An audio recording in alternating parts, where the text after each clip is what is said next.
He left this world on the 16th of August, 1977. More than 80,000 people crowded into Memphis to attend his funeral. They wept as the white limousines and hearse traveled to Forest Hill Cemetery. A few weeks later, he was moved here to his final resting place, where he now lies between his mother, Gladys, and his father, Vernon, and alongside his grandmother, Minnie Mae. A marker in memory of his infant twin, Jessie Guerin, was also placed here in the meditation garden. Every year since then, on the eve of the anniversary of his death, a candlelight service is held to honor his memory.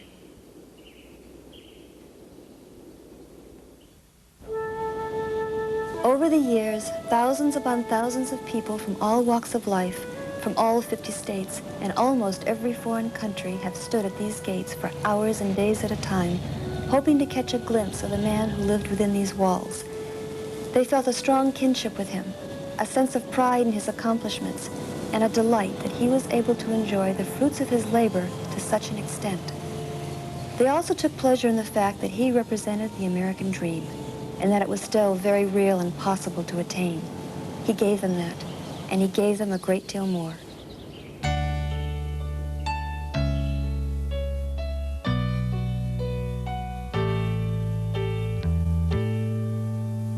Don't be cruel, teddy bear, dancing hips and long black hair. Old friend, you crossed my mind today. Las Vegas Hotel, Graceland, sweet young daughter and a million fans. Old friend, you touched my heart today.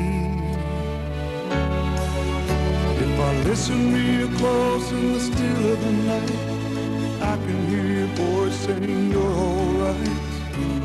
Close my eyes, open my soul, touch the king of rock and roll, old friend. It's good to feel you once again. You shook us all up, you loved us tender, caught us in a trap, we all surrendered on. Oh yeah, loving you. Don't, baby, treat me nice. I'm falling in love with you. I can sit down, put your records on. 7 sad years are suddenly gone. God, you were young, it doesn't seem fair. Would you be here if I could have been there? Oh, friend, my heart's crying once again.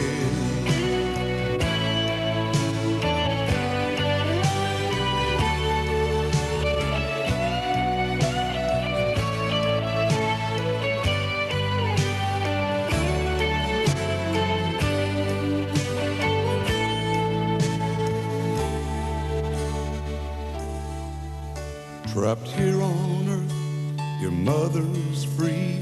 The lonely pain we refuse to see. Old friend, you touched my heart today. Oh, old friend, I'm missing you once again.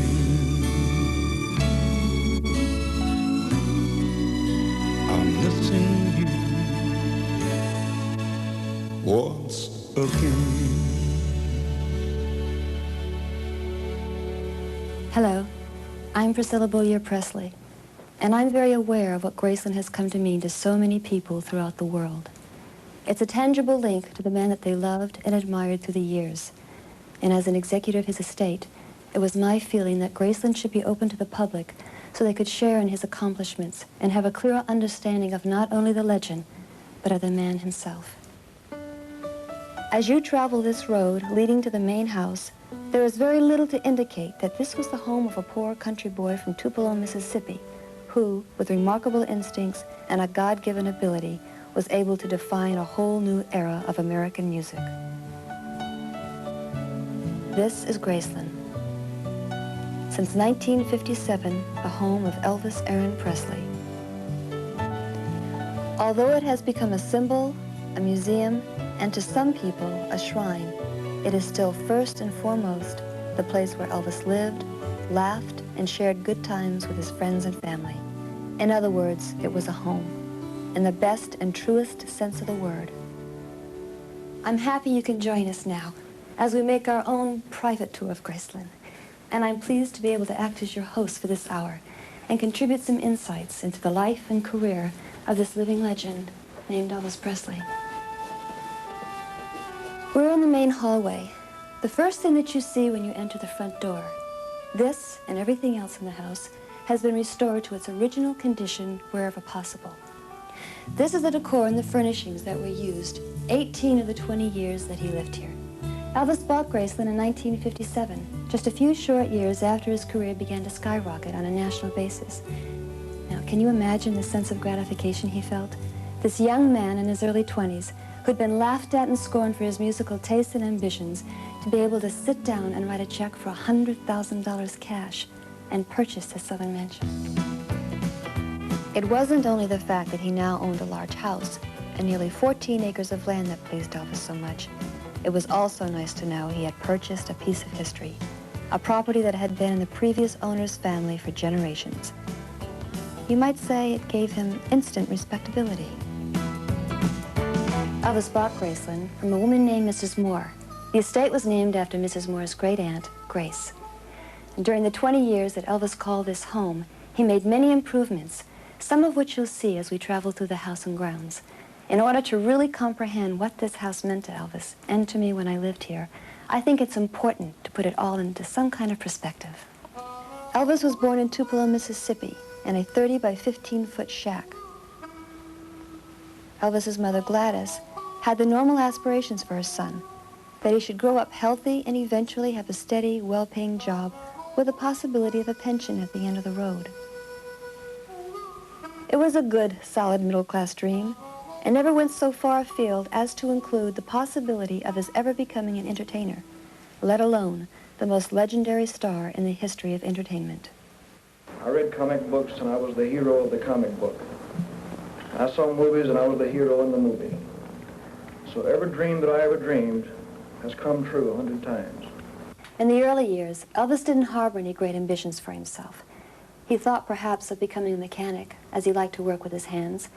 One of the first jobs he ever held was driving a truck for the Crown Electric Company. It was in that truck that he first drove to Sun Records in Memphis to record 2 songs to give his mother for her birthday, My Happiness and That's When Your Heartaches Begin, both originally recorded by the Ink Spots. When I was working for Sam Phillips, one of the services we offered was a general recording service, which gave the public an opportunity to literally come in off the street and make a record of anything they wanted to. $3 one side, $4 two. One day, a very strange-looking young man with sideburns came in and said he wanted to make a record for his mother. I believe he said for his mother's birthday. Sam wasn't there at the time, so I decided to cut the record for him myself. Partway through the first side, I began to get these very strange reactions to his voice and his manner of singing, and I did something that normally we never did. I reached out and started the tape recorder so that I could get a part of one of the songs so that Sam could hear it later when he came back. Hey, you had to be blind not to know the guy had something. Something nobody could describe. I don't think till this day that we can describe what Presley had. But he had it. He had it in abundance. But the dream must have taken shape for Elvis long before that first recording. Perhaps it started when he won second prize at the Mississippi-Alabama Fair and Dairy Talent Contest at the age of 10. He sang Old Shep, and he charmed the judges. In any event, it was a far cry from the simple surroundings he was used to as a child to this elegant dining room with its fine china and crystal chandelier.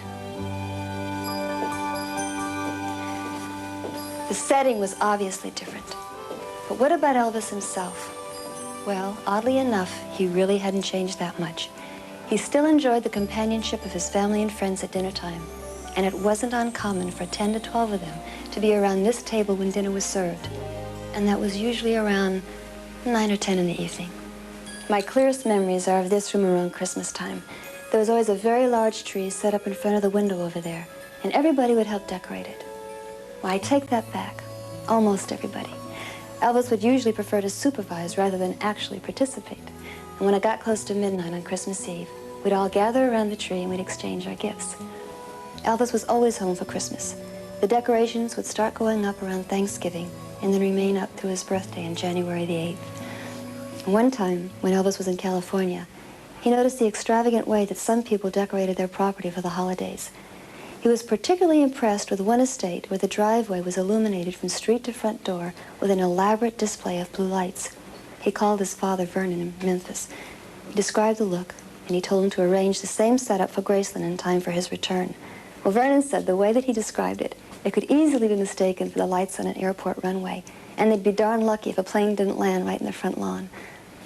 Nevertheless, he followed Elvis's instructions, and when he arrived back at Graceland for Christmas, Elvis was delighted with the effect. Of course, the inside looked very festive as well, and even the draperies in the formal rooms were changed to bright red for the holiday season.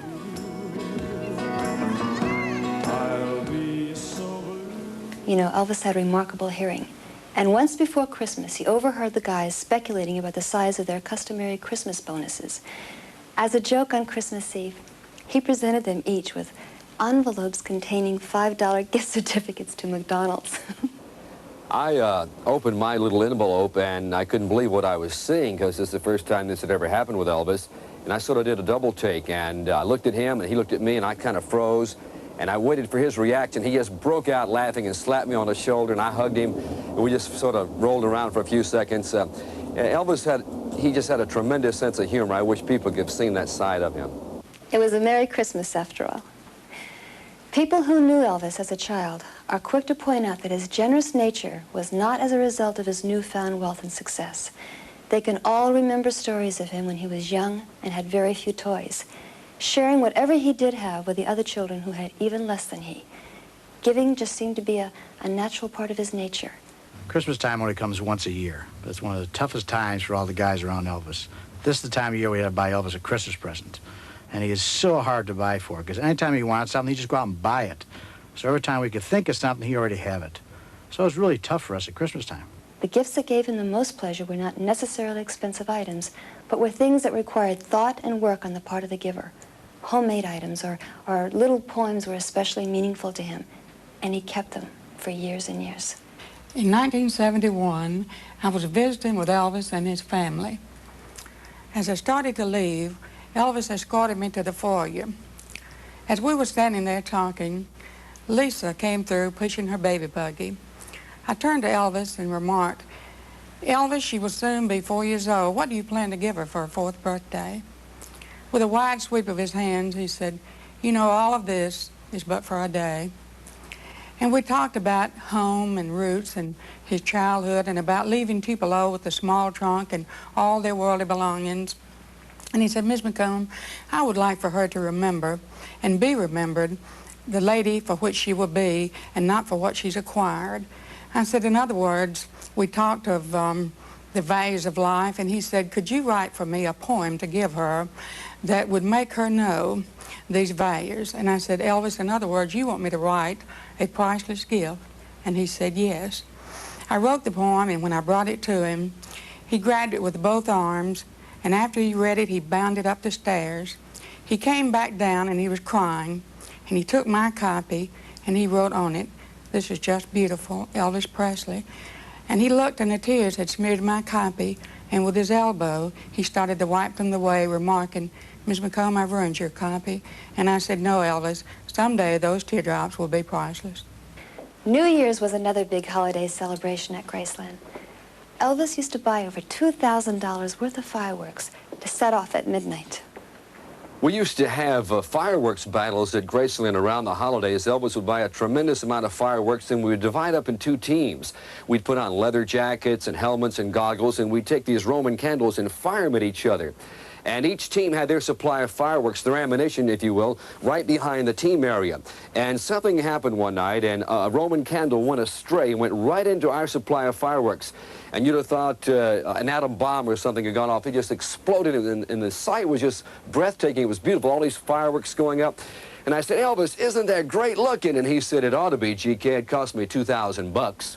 This is the living room, and this is the famous 15-foot couch that was especially custom-made just for this room. Many items here hold memories for me and Elvis. That picture of Elvis's father, Vernon, was given to Elvis by him for Christmas in 1976. And this portrait of Elvis, which used to hang in Vernon's office behind his desk, was made when Elvis was about 22 years old, just about the time he bought Graceland. In addition to these paintings, there are many others throughout the house. Most of them were placed here when Graceland was open to the public. When he lived here, Elvis didn't care to see his face staring at him from all the walls. But there was one portrait he was especially fond of. I was painting in my studio one afternoon at Caesar's Palace, and I was looking over my shoulder, and I thought I saw Elvis Presley. And I did a quick double take. I looked, and it really was Elvis. And he told me that he had seen a portrait that I had recently done of Johnny Mathis, and he wanted one. And of course, I was super delighted. We set up an appointment for a couple of days later. And as the day arrived and Elvis came walking through the casino, I said, Elvis, that's all I needed. I just needed to see you just walking across the casino. And he said, oh, wow, I just gave the band the whole day off. And about a week later, I was horseback riding, and I got this call from the security guys at the studio, and they said, Elvis is here, and he wants the portrait. And there was a little problem with not having the amount of cash or something, and I said, oh, come on, we got to let him have the painting, but it's not quite finished. And he said, Elvis said it's exactly the way he wants his painting to look. The portrait was of a secure, confident superstar at the height of his powers. It was a different Elvis Presley that occupied this house back in 1957. Then he was just on the brink of a career that was to become the talk of the entertainment world. That's All Right Mama was a hit in Memphis, Tennessee overnight. When I got on the road to try to convince the people that we hopefully had something a little different, it was a little different story. Headed for Shreveport, Louisiana, didn't get too favorable results from the stations and the people that I knew at the stations in Shreveport. The same was true in Houston, Texas. And left Houston, Texas one Sunday night in a dust storm, got to Dallas, Texas Monday morning. And the counter girl there, Alta Hayes, for Big State Distributing Company, met me, and I looked apparently down, and she said, what in the hell's wrong, Sam? And I said, well, I'm not convinced that I've convinced anybody that we may have a record that could sell some records. And she said, well, I got news for you. I've got the record, I got the sample, and you can believe me, you have got a record that's going to sell. And I think it's going to be a hit, and I'm going to see that every jukebox operator gets a copy if I have to sneak them in the pile of records that they buy. Back in 1954, I was producing a Saturday night show in Shreveport, Louisiana called the Louisiana Hayride. On the cast, young Elvis Presley, along with him, Scotty Moore and Bill Black. He was getting, Elvis was, $18 a week for Saturday nights. By 1955, I had raised him to $200, and he added a third man, DJ Fontana, his drummer. It had become obvious to me that we had to have a booking agency, a promotion organization, in order to book our acts all over the United States. Now, I knew just such a man, Tom Parker from Nashville, Tennessee. I arranged to pay his expenses, brought him to Shreveport. He stayed there some 3 weeks, announced at the end of that time that he was not going to book for us, he was going to manage Elvis Presley. Part of Colonel's plan was to get Elvis signed to a major record company like RCA.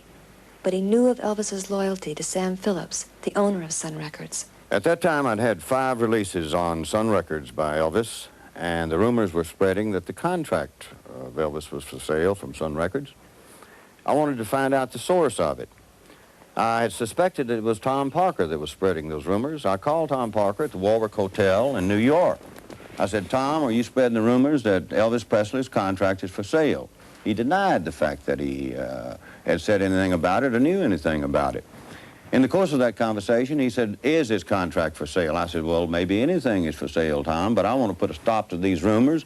Or if you want to buy his contract, there's a possibility. But we got to get together and work something out." I thought about what is a fair price. I called Irving Green at Mercury Records, a friend of mine, found out for sure that he had sold to Mitch Miller a contract on Frankie Lane for $25,000. So I set a price of $35,000, thinking that the man is not going to pay $35,000, so I'll keep Elvis and we'll go on our merry way and the rumors will stop. And I've been asked a million times, was I sorry that I sold Elvis Presley's contract? Hey, you may think I'm an idiot, and I may be an idiot, but I'm not sorry I sold Elvis Presley's contract because I had a lot of other things in view. I had recorded, it wasn't out yet, but I had recorded Blue Suede Shoes by Carl Perkins. I had audition tapes on Johnny Cash. I had heard about Jerry Lee Lewis. I had a guy working for me at that time by the name of Bill Justice with Raunchy, the biggest instrumental as it turned out later on. So I needed the money. Parker got down here, and he got the $35,000. I took his $35,000. I have not regretted for one day that I sold Elvis Presley's contract. The first record he made for RCA was Heartbreak Hotel. It was on the Billboard charts for 8 weeks as the #1 record in the country and was Elvis's first gold record. After that, everybody wanted him for personal appearances. On your personal appearances, you create a sort of mass hysteria amongst your audiences of teenagers. Is your shaking and quaking in the nature of an involuntary response to this hysteria? Would you say that again, sir? Well, I say that when you shake and you quake when you sing, is that sort of an involuntary response to the hysteria of your audience? Involuntary? Yeah. Well, I'm aware of everything I do at all times, but it's just the way I feel. Hollywood and the movies were beckoning for a piece of this 6-foot, strikingly handsome, sensuous young performer. And television producers also woke up to the fact that there was a new phenomenon in their midst, Elvis Presley, the king of rock and roll. Ladies and gentlemen, This is the music room, dominated by this 9-foot concert grand piano, finished in gold leaf. And the stories about this piano are as fascinating as the piano itself. Elvis called me into the kitchen one day and told me that he knew I needed a piano for the church that I was pastoring. And he said he would like for me to have the gold one because he no longer needed it. I was really overwhelmed by his generosity, but not surprised. The piano was really too large for the church, and I asked him if I could trade it for a smaller one. And he said whatever suited our needs was fine with him because he gave it to me. My husband pulled the tractor up in front of the house, moved the piano out on the dipper of the tractor. That was the last I saw of it until it was moved back into Graceland one evening. In the spring of 1982, we were preparing to open Graceland to the public. Newspaper articles had caused telephone calls to begin pouring in from people all over the country who had artifacts that Elvis had owned or things that had been at Graceland. Most of them wanted us to purchase those things.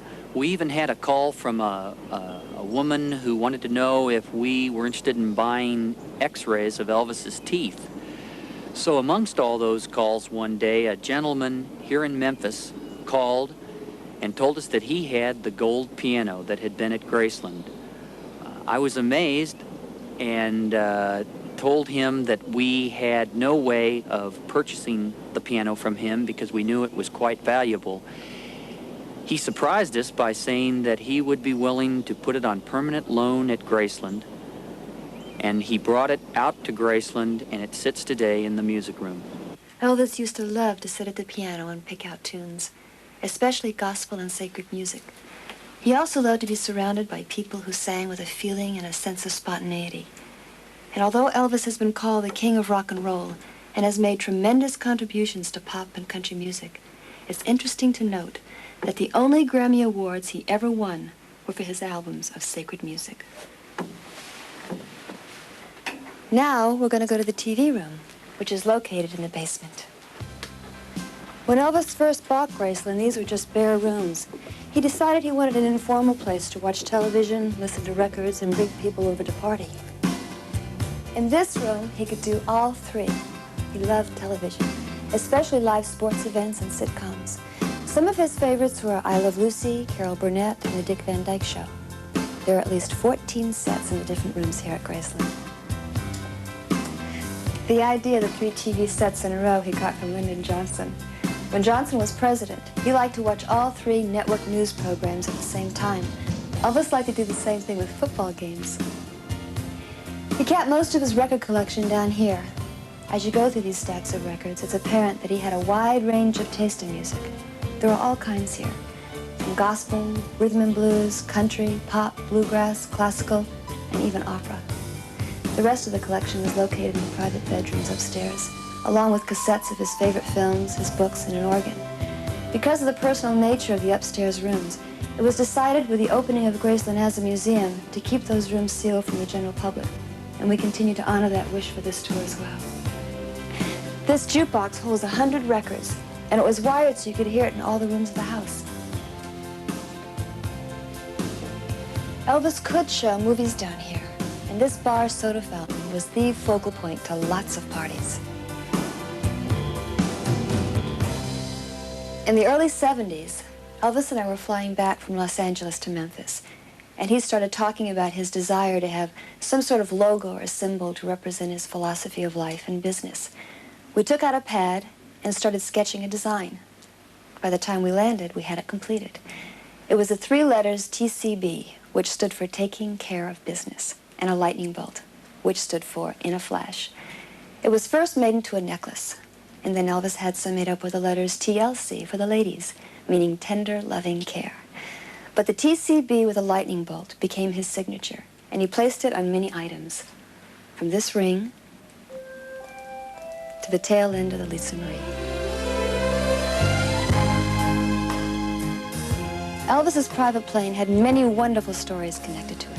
Elvis called me up to the house one day, and he said, Joe, he says, I need to get an airplane. He said, I don't want a small plane, I want a big one, a big 4-engine jet. So not knowing anything about airplanes, I called this broker in Los Angeles, and he said, the best place to go for those kind of planes would be down in Tucson, Arizona. They're all stored down there. So I catch a plane, fly down there, meet a salesman down there, and he shows me all these airplanes. And I see this 8-seater Convair. It was a gorgeous airplane. So I called Elvis up, and I said, Elvis, I found a nice plane. I think you should come down and see it. He said, Joe, he said, I don't want to see it. He says, I'll take your word for it. If you like it, go ahead and buy it. So he bought the Lisa Marie for $250,000. He then spent another $600,000 having it customized. And when it was completed, he hired a crew of 4 to be on permanent call November of 1975. In the early days of his career, Elvis had a fear of flying, so he preferred to drive to his engagements, and later he got his own bus. But once he got the Lisa Marie and he felt comfortable with the crew, he took great pride and pleasure in the aircraft. Sometimes, on the spur of the moment, he would gather up a group of people and just fly over Memphis, showing them the city from the air. And I remember once on our daughter's birthday, he flew the plane to Los Angeles and then took her to Las Vegas to celebrate.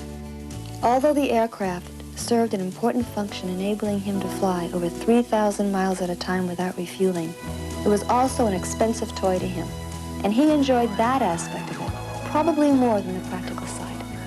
I guess the best story to illustrate that concerns the now famous Memphis to Denver food run.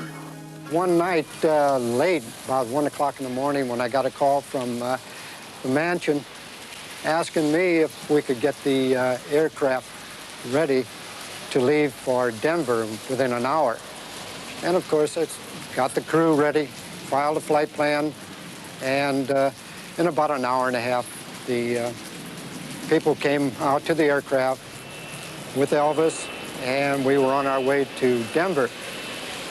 And en route, I asked one of the people there what we were going out there for. And he said, we're going out there for peanut butter sandwiches. And I said, oh, yes, we're going out for peanut butter sandwiches. And when we arrived in Denver, the limousine pulled up next to the aircraft. The man got out with big silver trays, and sure enough, there were peanut butter sandwiches. And Elvis insisted that the crew have some of his famous peanut butter sandwiches. And I'm not much one for peanut butter sandwiches, but of course, I had to say it was the best peanut butter sandwich I ever had. In February of 1984, the Lisa Marie came back home to Memphis for the final time. Instruments had to be found from across the country to make it airworthy enough to fly it from Fort Lauderdale to Memphis. The FAA had to grant a special ferry permit. And once it arrived in Memphis, the tail section and 30 feet from each wing had to be temporarily removed to get it through the streets of the city. A parade and marching bands led the aircraft back to its rightful home, where it now stands, freshly painted and right across the street from Graceland. Though it might not have seemed like taking care of business in a flash, the business was taken care of. And now millions of fans can view the Lisa Marie when they come to visit Graceland.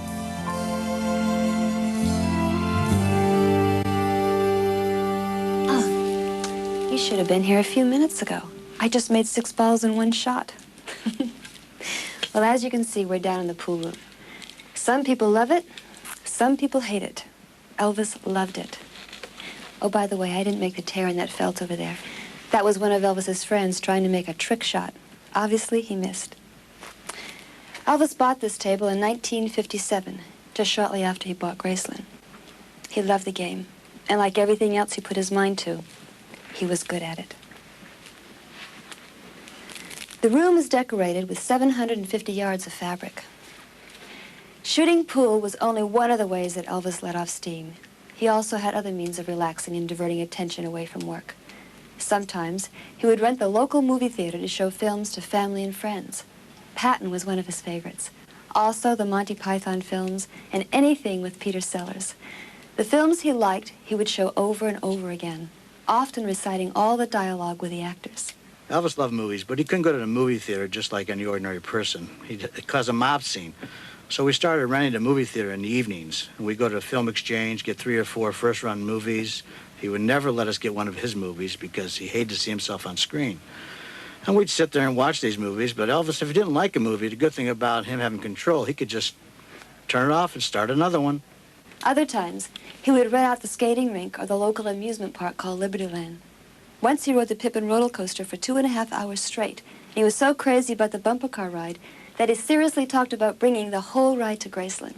And when things got too calm, the gang, led by Elvis, would take to their wheels and kick up a little dust. Sure, we kicked up our heels a lot, had some wild and crazy times, like running the amusement park all night long and like converting snowmobiles to riding them on the land all over Graceland. But I think what it was, when we were poor, when we were young, we couldn't afford those things. And now that Elvis was a superstar and extremely wealthy, he could let us sort of relive our youth and do things that we couldn't do when we were kids. All these activities were played with the high spirits of youth. Elvis loved to instigate, participate, and best of all, win. We're in the den, or jungle room, so nicknamed because of its decor. The room itself was added onto the house in 1965, and Elvis selected the furniture from Donald's furniture store in about a half an hour. Elvis said it reminded him of Hawaii, a place he was attached to. He bought the furniture partly because he liked it, and partly because his father had made fun of it when he saw it in the store. Elvis enjoyed having breakfast in this room that boasted plastic greenery and a large artificial waterfall. He enjoyed watching television here on a large screen that used to stand right in front of the waterfall. He also felt it was a good place to record, probably because of the carpets that are on the ceiling, an idea he got from California. He made 2 albums in this room, from Elvis Presley Boulevard, Memphis, Tennessee, and his last album, Moody Blue. The recording sessions usually took place at night, and sometimes lasting till morning. RCA would park the recording trucks in the backyard, run wires into the den, and set up the musicians over here. And Elvis would usually change the color of the light bulbs to match the mood of the song he was recording. Though it was fun, Elvis was always aware of the quality of his work and maintained a high level of professionalism when delivering the final product. Elvis always had his family around him at Graceland. His mother and father, of course, and his grandmother, and lots of cousins, and his Aunt Delta. She still lives here. She supervises the housekeeping staff and often greets some of the 500,000 visitors who come to the house on the tour each year. My husband had a heart attack, and I called Elvis. He sent 2 of his guys after me and all my stuff. And I've been living here ever since 1967. And that's Edmund. That was Elvis's dog. But he kindly adopted me, so after Elvis died, I've I'm taking care of him. And Elvis was a very special person. He never turned no one down that was in need. He was a loving and caring person for everyone that he came in contact with, and most everyone loved him. One of the reasons that Elvis loved Graceland was because it could fulfill his dream of being surrounded by all kinds of animals. Over the course of 20 years, there was a regular zoo here, including a turkey named Bowtie. There were peacocks, minor birds, parrots, mules, guinea hens, ducks, monkeys, and of course the famous chimpanzee, Scatter. Scatter had a definite mind of his own, and he also loved to chase the ladies. Elvis was so fond of him that he built him a house out back, complete with heat in the winter and air conditioning for those hot summer days. Everybody knows how attached Elvis would get to his pets, and if one of them happened to pass away while Elvis was on the road, they would try to keep the news from him for as long as they could. And often when Elvis went out for a ride, he would return with some furry, fuzzy, or feathery thing in the car with him. It was the most natural thing in the world for him to be around animals, and most of them responded in kind. To a teenager growing up in the 50s and 60s, nothing symbolized freedom more than a set of wheels. The love affair with cars starts even younger and never quite ends. Elvis was of that generation, and when he was able to afford anything he desired, cars were one of the first things he indulged in. He owned many of the finest automobiles ever made, and he was also famous for giving them away for the slimmest of reasons. Although Elvis owned hundreds of cars, many of them one of a kind, these were his favorites for one reason or another. This 1973 Stutz was a remarkable machine with real gold trim and a gold key for the ignition being only two of its unique and elegant features. The Ferrari was built for speed and styling, was sleek and understated, all the qualities that Elvis admired. The three supercycles had Volkswagen engines, and Elvis used to love riding them up and down Elvis Presley Boulevard up front. The pink Jeep was used by Elvis in the movie Blue Hawaii, and many guests who come to visit Graceland love to have their pictures taken in that Jeep.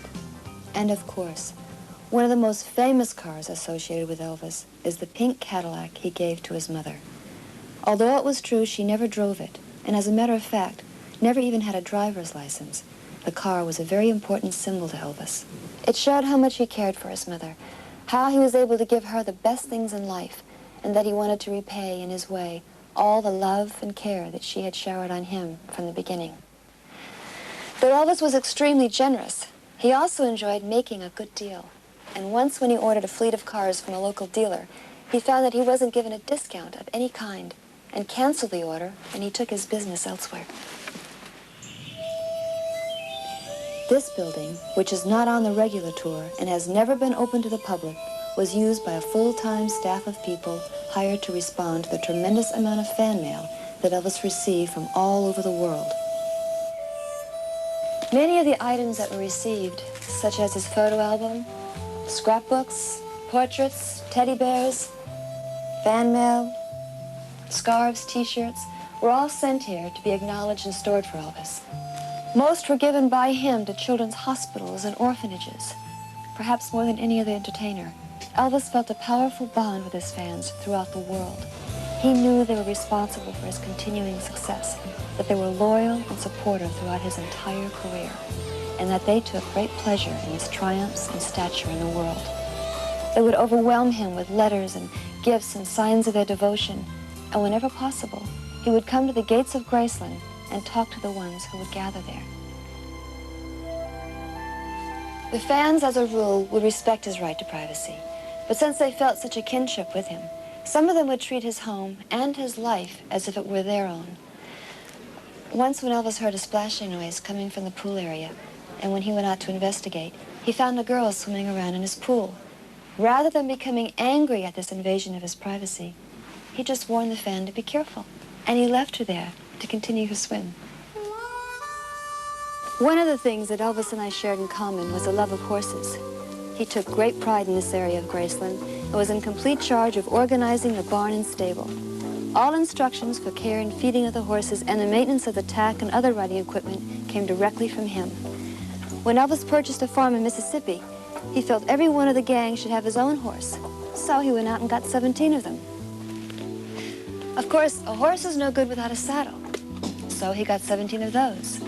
Now, if you have a horse and you have a saddle, you have to have some way of getting to the horse and some way of carrying the saddle. So he also bought everyone his own pickup truck. Elvis never did anything halfway. Of all the horses that Elvis owned during his years at Graceland, 5 are still here under the expert care of Aileen Rayford. And this was his favorite. It's a golden Palomino quarter horse named Rising Sun. Hey, boy. And this coming May, he'll be 24 years old. Hey, boy. Elvis used to ride him down to the front wall where there were lots of fans gathered. He'd occasionally sign autographs. He bought Rising Sun in 1967. And for a time, this barn was known as the House of Rising Sun. This is Mare Ingram. The horse was named after William Ingram, who was the mayor of Memphis at the time. And now I'd like you to meet Ebony's Double, sired by the world champion walking horse, Ebony's Masterpiece. Last year, after 8 years of being out to pasture, Ebony was retrained over a period of 40 days and performed an exhibition at the Tennessee Walking Horse Celebration in Shelbyville. Ebony's Double went through his paces to a medley of Elvis's songs, and needless to say, the response from the crowd was overwhelming. Yeah. This beautiful horse is Memphis. His claim to fame? Of the original 17 horses that Elvis bought, he's the last to survive. Hey, hey there. A little busy. And this is Lisa Marie's pony, Mariah. Yeah. Elvis used to love to get a rise out of people and would often do offbeat things just to get their reaction. When Grandma Presley was alive, he once brought this pony right into the den. The pony, not making any distinction between outdoors and indoors, did what came naturally. Much to the annoyance of Grandma, who informed Elvis in no uncertain terms what she thought of his actions. Elvis loved sports. In the mid-70s, racquetball was catching on all over the country. So he decided to build his own court. And this was the result. It wasn't only used for racquetball, but for weightlifting and jogging as well. Up on the 3rd level, there's a whirlpool and steam room. And on this floor, a lounge and a bar. This is the last piano Elvis ever played. It was on the morning of August 16th. And he had played a few games of racquetball and stopped on his way out to relax at the piano.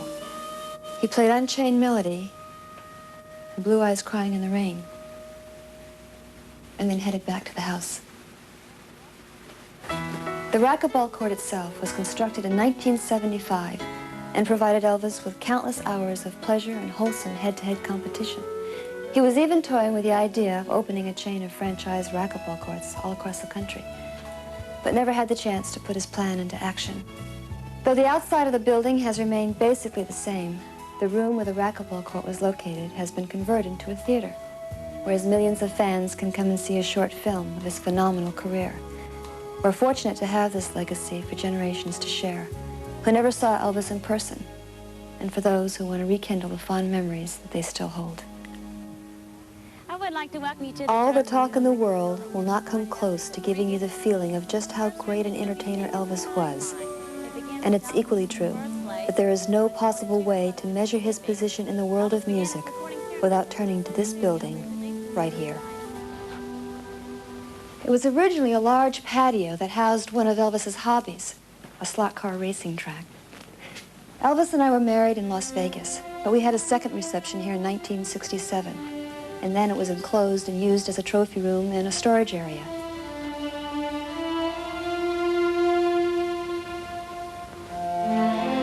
This building is divided into 3 sections. The first gives some indication of Elvis's life and career, beginning with his birth certificate, family pictures, and memories of life back in Tupelo, Mississippi, his birthplace. Memories of his Army career are located in this building, too. The uniform he wore in 1958.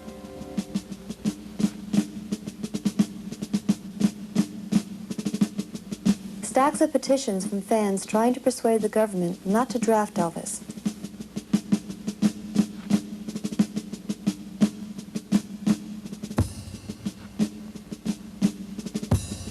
And his honorable discharge from the service which he received in March of 1960 after serving for a year and a half in Germany. Elvis could very easily have been assigned to the Special Services branch of the Army. He could have spent his military time entertaining the troops as lesser-known performers have done. But he chose instead to be treated like every other inductee, and for that, he gained the admiration of the other soldiers with whom he served. It was while Elvis was stationed in Germany that we first met. After his discharge, he returned here to Graceland to resume his career and to once again enjoy his freedom and pleasures of civilian life. Well, now you're really home. How does it feel? It's pretty hard to describe, I'll tell you. It's hard to get used to, you know. I mean, I've been looking forward to it for 2 years, and all of a sudden here it is. It's not easy to adjust to it. Are you going to keep Graceland? I'm going to keep Graceland as long as I possibly can. It would take more than our time allows just to mention all the awards, citations, accolades, honors and tributes that have gone to Elvis during his career. These are some of them, and as you can see, they come from all parts of the world, from all types of people and organizations, and they all represent some sort of milestone in a remarkable career. This is called the Hall of Gold, and the reason is obvious. It is the most impressive display of music awards ever assembled. According to most recent statistics, as of 1984, Elvis Presley is officially responsible for the sale of over 1 billion records, more than any other single artist or group in the history of the recording industry. What these platinum and gold albums and singles lining the walls of this room represent is a career that spanned nearly a quarter of a century. And the record awards cover not only rhythm and blues and popular music, but cross over into country, gospel, and rock and roll as well. He was the first performer to ever break down so many musical boundaries and succeed in such a variety of styles. Another interesting fact about his career is that although many of these awards were for extraordinary sales in foreign countries, Elvis had never toured outside of North America, and his records were never translated into other languages. One time we were coming back from Hawaii, we just finished a show there, and we were on a commercial airlines, we were in the first class section. And the stewardess in the first class section told us there's a young group in the back called the Young Americans. They just did a show there too. So Elvis, being the way he was, decided to go back and talk to these young entertainers, and ended up, before you know it, they were all singing together back there, entertaining the people in the coach section. Well, it was a 4 and 5 hour flight, so we got to know each other pretty well. And this one young boy on the plane kept looking at Elvis's hand, and Elvis had this gorgeous diamond ring on. And this young boy said, "One of these days I'm gonna be able to afford a ring like that." Elvis said, "You don't have to wait any longer." Reached over, pulled his ring off, and gave it to this young boy. The young kid was in shock. I mean, it was amazing. It's thrilling to see those kind of things. About a week later, I get a phone call from the Beverly Hills Police Department. They've got a young boy telling a story that Elvis gave him this beautiful diamond ring. He went to have it appraised at a jewelry store, and they arrested him. And I said, "No, Elvis gave him the ring," and that's just the way Elvis was. Though Elvis was a very generous person, he never enjoyed his giving as much as when it went for charitable causes. Every year at Christmas time, he would show up with a large check to help in the work being done by 50 different local charities. One year, the grateful recipients designed this massive plaque as a way of thanking Elvis for never forgetting the needy and the less fortunate. Elvis was very proud of this, and it now has this honored place in the Hall of Gold. Most of us are very fortunate to have a shoebox full of souvenirs and remembrances for our careers. But Elvis was one of those rare people who, because of what he did and who he was, had enough reminders of his achievements to fill many rooms his size. These walls hold some of his prized possessions, and along with each item is a story. The stories, when woven together, form a tapestry of fame, fortune, success, challenge, perseverance, simplicity, and devotion. That is the basis of the legend known as Elvis Presley. Also on display in this room are the symbols of his remarkable career. The letters from presidents and heads of state, his costumes, his gun collection, jewelry, and badges. For a long period of his life, Elvis had become a collector of police badges. It started here in Memphis when he became a deputy sheriff. Sometime later, he became chief deputy, and my brother was elected sheriff a year or so after that chief deputy badge. He called my brother one night and said, Billy Ray, I'd like to come over and talk to you. I have some business to talk to you about. So my brother said, sure, come on over. Elvis got there and said, you know, I've been chief deputy now for a year and a half. I feel like I've done a good job, and I want a promotion. And my brother said, well, I'm the elected sheriff. That's the only thing, that's my job. And Elvis looked at him and said, you wouldn't want me to run against you, would you? And so my brother laughed and handed him his badge, and Elvis became the sheriff of Memphis. No less important are portraits done by fans, gifts, scripts from his phenomenally successful movie career, symbols of triumph and symbols of worlds left unconquered. Elvis was a showman in the best sense of the word. He always gave his audience more than simply music.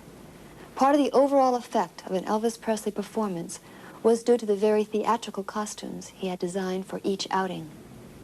Great care went into the design, choice of fabric and color, and the accessories that complemented each outfit.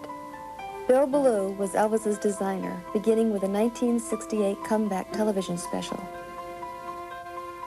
Bill was told by the people who were putting the show together that they wanted a look that would capture some of the feel of the time when Elvis had first started out. That was the early 50s, the rebel without a cause period of James Dean, and the time of young Marlon Brando and the Wild Ones. That was the effect they wanted, but done in contemporary style. Elvis performed in this black leather look that Bill designed that became so identified with the show. For the 1973 Aloha from Hawaii special, the assignment from Elvis was to create something that said, America.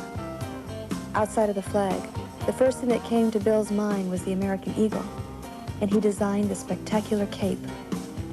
The first cape was calf-length, and it proved too cumbersome for actual performance. So another one was hastily made of the same color and design, only hip-length, which made it much more practical. At the end of the television show, Elvis tossed the cape out to the audience, and no one knows for sure who now has the cape. But the one on display here was the original calf-length cape and jumpsuit designed for that historic occasion.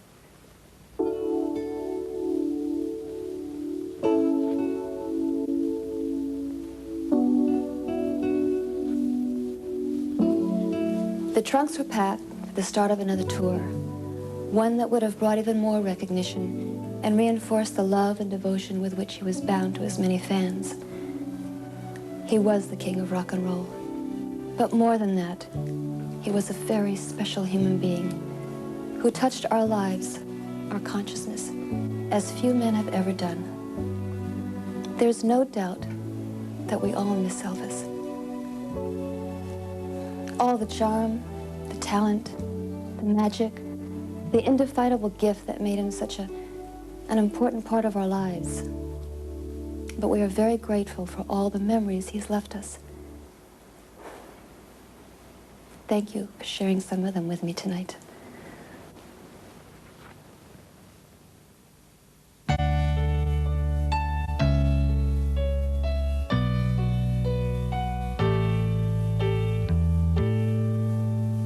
Don't be cruel, teddy bear, dancing hips and long black hair.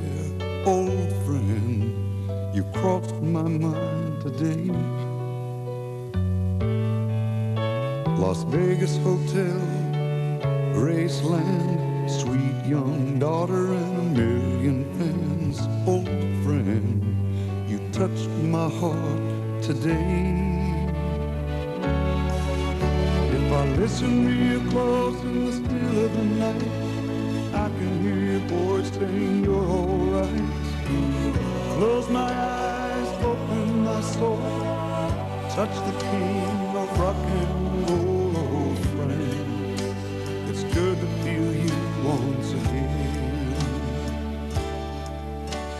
You shook us all up, you loved us tender, caught us in a trap, we all surrendered on.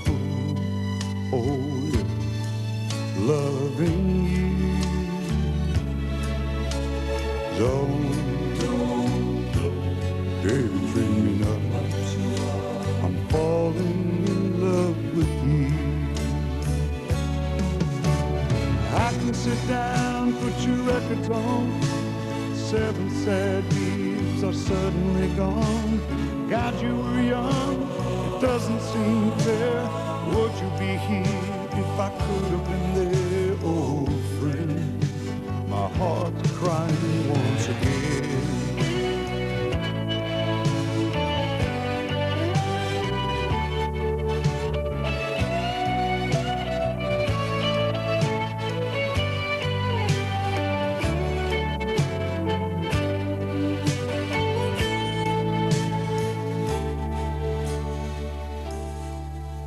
Trapped here on earth, your mother is free. A lonely pain we refuse to see. Old friend, you touched my heart today. Oh, old friend, I'm missing you once again. I'm missing you once again.